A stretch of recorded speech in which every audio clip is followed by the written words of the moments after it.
श्री राधे राधे बच्चों, श्री राधे राधे। श्री भागवत सार में 177 197 अधिकारी शिष्य को अवश्य सतगुरु मिलते हैं। अधिकारी शिष्य को, जो अधिकारी होता है उसको गुरुदेव जरूर मिलते हैं। अब मान लो हम पूजा पाठ कर रहे हैं, भक्ति कर रहे हैं, सब कुछ कर रहे हैं, हमारा गुरु हमारे जो गुरु हैं वो हमें 100 चेला हैं, लेकिन एक गुरु किसी किसी को प्रेम करते हैं। एक चेला ऐसा होता है जो गुरु का प्रिय होता है। 198 संत हुए बिना संत को नहीं पहचान सकते। संत हुए बिना संत को पहचान नहीं सकते। अपने दिल से जानिए पराया दिल का हाल। जैसा दिल में आपका होगा वैसे ही आप दूसरे को सोचोगे। आप ये हकीकत बात आज मैं कह रही हूँ बच्चों, कि जो हम अंदर सोचते हैं वो हम दूसरे को भी यही सोचते हैं कि वो भी ऐसा ही होगा। क्योंकि हमारे अंदर अगर भक्ति है तो हम अगर दूसरे को, अगर मान लो दूसरा ढोंग भी कर रहा है लेकिन हम यही सोचेंगे कि वो भक्ति कर रहा है। अगर हम पाप कर रहे हैं तो दूसरा अगर भक्ति भी कर रहा है तो हम ये सोचेंगे वो पाप कर रहा है। क्योंकि अपने दिल से जानिए पराया दिल का हाल। जैसा दिल और जैसा मन और जैसा विचार आपका है वो आप दूसरे को सोचते हो। तो वही कहते हैं कि हमेशा अपना दिल को साफ रखना चाहिए, जिसमें परमात्मा किस टाइम माँ सरस्वती का वास इस जीभा में हो जाए और इस आत्मा में परमात्मा किस टाइम आके झांक जाए। तो भगवान की भक्ति जरूर है इस जीवन में जो आया है। बच्चों कहते हैं कि हमारी उम्र अभी छोटी है। छोटी उम्र नहीं होती, छोटी उम्र से ही सीखोगे तो आगे चलोगे। अगर बच्चा छोटा होता है और घुटनियां चलता है और जिस टाइम बच्चा खड़ा होता है उसको भय होता है गिरने का, लेकिन बच्चा सहसा करके कदम बढ़ाता है, धीरे धीरे कदम बढ़ाता है तो वो चलना सीख जाता है। तो हम आज धीरे धीरे कदम बढ़ाएंगे भगवान की भक्ति के तरफ तो हम आगे कर पाएंगे। ये थोड़ी ना है कि मान लो कि पेट माँ के गर्भ से ही पैदा लेके इंसान हर एक चीज करता है, नहीं करता ना बच्चों। जैसे हर एक संसार में एक बच्चा पैदा लेता है माँ के गर्भ से, वैसे ही हर एक बच्चा होता है। लेकिन बच्चा धीरे धीरे बड़ा होता है, धीरे धीरे बड़ा होता है। अपने घर का जो क्या कहते हैं, अपने घर का जो माहौल होता है उस माहौल को बच्चा अपने दिमाग में फिट करता जाता है। उस माहौल को बच्चा देखता जाता है, दिमाग में रखता जाता है। अगर भक्ति का माहौल है तो बच्चा भक्ति सीखेगा, पाप का माहौल है तो पाप सीखेगा, चुगली का माहौल है तो चुगली सीखेगा, और अगर आपके घर में दुर्हांत का माहौल है तो बच्चा दुर्हांत सीखेगा। बच्चों इस बात को गांठ बना लेना कि दादी हकीकत बात सच्ची कहती है। क्योंकि बच्चा कच्ची मिट्टी होती है, जैसे बच्चे को ढालोगे वैसे ढल जाएगा। बच्चा को जैसे ढालोगे वैसे ढलेगा। आप ये मत सोचा करो कि बच्चा को आज नहीं, बच्चा गलती कर दिया आप कहोगे कोई बात नहीं, बच्चा को कल समझ नहीं। बच्चे को जब भी कान पकड़ के एक थप्पड़ मार दो बच्चा सीधा लाइन पे चलेगा। एक कहानी है, हर एक को पता है। एक नानी थी तो उसका देवता कभी चोरी करके लिया एक पेंसिल।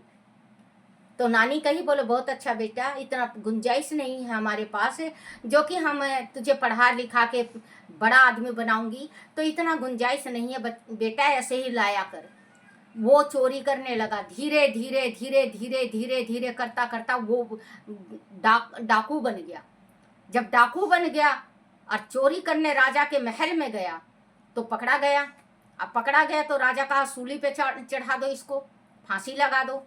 अब फांसी लगाने का टाइम आया तो उससे पूछा गया कि लास्ट ख्वाहिश क्या है, तुम्हारी ख्वाहिश क्या है?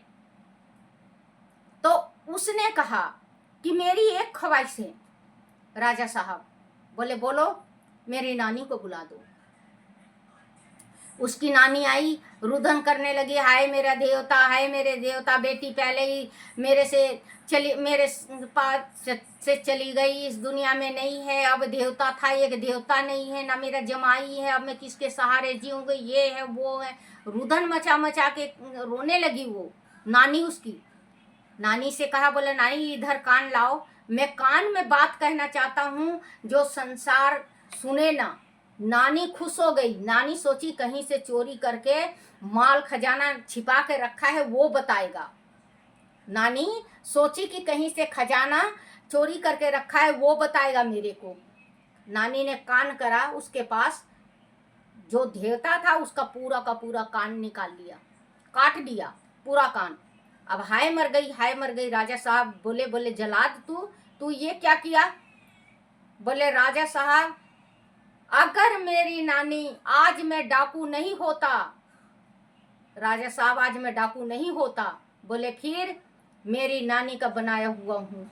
अगर मैं चोरी पहले एक पेल्सिन का चोरी किया था, अगर मेरी नानी उसी वक्त मुझे 2 थप्पड़ मार के और मुझे समझाती कि बेटा चोरी नहीं करते, तो आज मैं इतना बड़ा डाकू नहीं बनता राजा साहब, और आज मैं सूली में नहीं चढ़ता। मैं बिना माँ बाप की औलाद हूँ। अगर मुझे पहले मेरी नानी सही मार्ग पे लाती तो आज मैं आपके दरबार में हो सकता है कि मैं कोई पद पे होता। राजा साहब ने तुरंत माफ किया उसको। कारागर में रानी को सॉरी बच्चों, नानी को कारागर में डाला गया और उसको वजीर बनाया गया उस लड़के को, कि चोरी छोड़ के आज मैं पिता का फर्ज निभा रहा हूँ, तेरा पिता बन के, धर्म का पिता हूँ आज तेरा मैं, तू वजीर है और तू कार्य ठीक से कर। वो ईमानदारी से वजीर रहा और उसकी नानी कारागार में चक्की पीसती रही। तो कहते हैं बच्चों, बच्चे होते हैं छोटे, कच्ची मिट्टी होते हैं, जैसे ढालोगे, जैसे आकार दोगे वैसे हो जाएंगे। कहते हैं कहीं कहीं सुनने में ये आया है ना कि बच्चा बड़ा होके बिगड़ा है। बड़ा हो नहीं बच्चों, बड़ा होके बच्चा नहीं बिगड़ता, बच्चा छोटेपन से बिगड़ना स्टार्ट हो जाता है। लेकिन माँ अनदेखी करती है, वो माँ पछताती है, लास्ट में वो माँ पछताती है।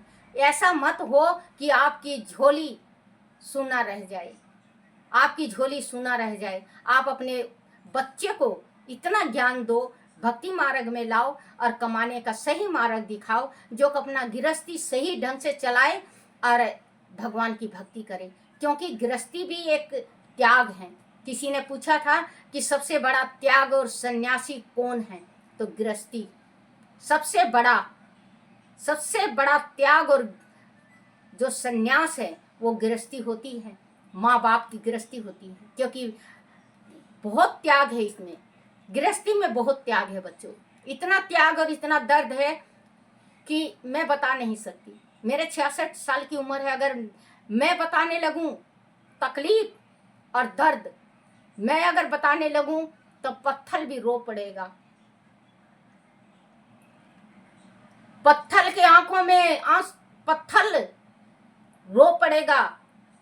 और जो कहता है ना कि मेरे आंख में आंसू नहीं और दिल में मेरे कभी वो नहीं होगा, उसका आंख रो पड़ेगा। अगर दर्द कहते हैं ना कि दर्द, इंसान गृहस्थी का दर्द इतना है, सबसे बड़ा त्याग इस